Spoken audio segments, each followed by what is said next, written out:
छत्रपती संभाजीनगरच्या शासकीय रुग्णालयामधील नर्सेसने आता एक दिवसीय आंदोलन पुकारलेलं आहे आणि विविध मागण्या घेऊन त्या या ठिकाणी आता आंदोलनाच्या पवित्र्यात आहेत। या ठिकाणी आपण पाहिलेलं आहे तर मोठा स्टाफ या ठिकाणी जमा झाला तर देखील पाहायला मिळते। आजपासून त्यांच्या काही मागण्या होत्या, त्यांच्या जुन्याच मागण्या आहेत की जुनी पेन्शन योजना लागू करावी, त्याचप्रमाणे निवासी जे काही समस्या आहेत त्या समस्या सोडवण्यासाठी राज्य सरकार अपेक्षित असल्याचं देखील बोलले जाते। मात्र या ठिकाणी त्याचे नेमकं काय म्हणणं आहे काय नाही हे देखील आपण त्यांच्यासोबत जाणून घेऊ। माझ्यासोबत काही नर्सेस आहेत, आपण त्याच्याकडून त्यांची काय भूमिका आहे हे देखील जाणून घेणार आहोत। काय म्हणणं आहे तुमचं की आज तुम्ही पुन्हा एकदा आंदोलनाला उभं राहिलेलं?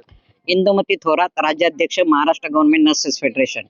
शासनाकडे 15 महिन्यापासून राज्य सरकारी कर्मचारी आमचे नेते काटकर साहेब हे निवेदन देत होते की 21 मागण्या आहेत आमच्या अत्यंत जिव्हाळ्याच्या राज्य सरकारी कर्मचाऱ्यांच्या। त्यासाठी चर्चेमधून मागण्या सुटतात काही राहतात, परंतु शासन चर्चेला वेळच देत नाही। वारंवार त्यांच्याशी संपर्क साधूनही शासन चर्चेला तयार नाही। त्यामुळे शासनाने आज आम्हाला रस्त्यावर आणलेलं आहे आणि आमची जिव्हाळ्याच्या मागण्या म्हणजे रिक्त पद भरा। कारण आज कमीत कमी 10 ते 15 हजार रिक्त पद नर्सेसची महाराष्ट्रामध्ये आहेत आणि या कामाचा लोड आमच्यावरती मानांकनाप्रमाणे तर पद भरलेली नाहीत, परंतु मंजूर पद सुद्धा नाही आहेत आणि नवीन कक्ष उघडून ठेवतात। लोकसंख्या वाढली त्याप्रमाणे हॉस्पिटल आहे तेवढीच आहेत, म्हणजे जिथं 30 बेड असतात तिथं आज 80 रुग्ण आहेत आणि त्या 80 रुग्णांना 2 नर्सेस सेवा देत असतात। या आणि अशा अनेक आणि जुनी पेन्शनचा एक महत्वाचा मुद्दा घेऊन राज्य सरकारी कर्मचारी संपात आहेत, आम्ही त्यांच्याबरोबर आहोत।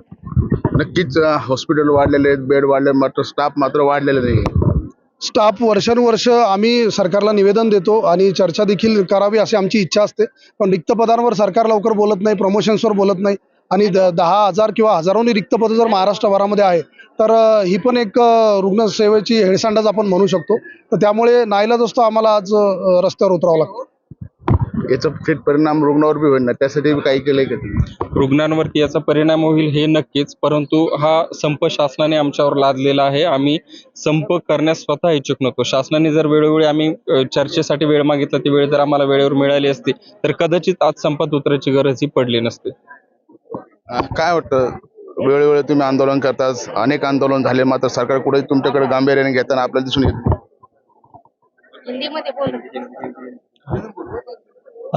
हर टाइम जब सरकार से हमने बातचीत करने के लिए डिसाइड किया तो सरकार ने इसके ऊपर कोई सीरियसनेस नहीं लिया। उसके लिए आज हमको ये स्ट्राइक करने के लिए मजबूर हुए। सरकार अगर हर टाइम बात करती है और इसके ऊपर कुछ डिसीजन लेती है तो आज ये दिन देखना नहीं पड़ता। तो सरकार का भी जितना काम है कि इनको कर्मचारी को लेकर चलना, उतना ही काम गवर्नमेंट का है कि सब बातचीत करके मैटर को सॉल्व करना चाहिए। काय वाटतं, मागण्या मान्य होतील का? काय आंदोलन हे एकमेव पर्याय? आंदोलन हे एकमेव पर्याय नाही आहे। चर्चेतून प्रश्न सुटतात। सरकार सत्तेवर असतानाही आक्रोश मोर्चा काढू शकतो, मग कर्मचाऱ्यांनी का संप करू नये? म्हणून आमच्या मागणीकडे शासनाने लक्ष द्यावं आणि विशेष करून मुख्यमंत्री कधीच चर्चेला कुणाला बोलवत नाही। नक्कीच आपण पाहिलं तर या ठिकाणी ज्यांच्या विविध मागण्या आहेत, जवळपास 19 मागण्या घेऊन यांनी एक दिवसीय हे काय आंदोलन आहे हे पुकारलेलं आहे। मात्र वेळोवेळी आंदोलन करतात, कुठेतरी सरकार अजूनही त्यांच्याकडे गांभीर्याने घेत नाही।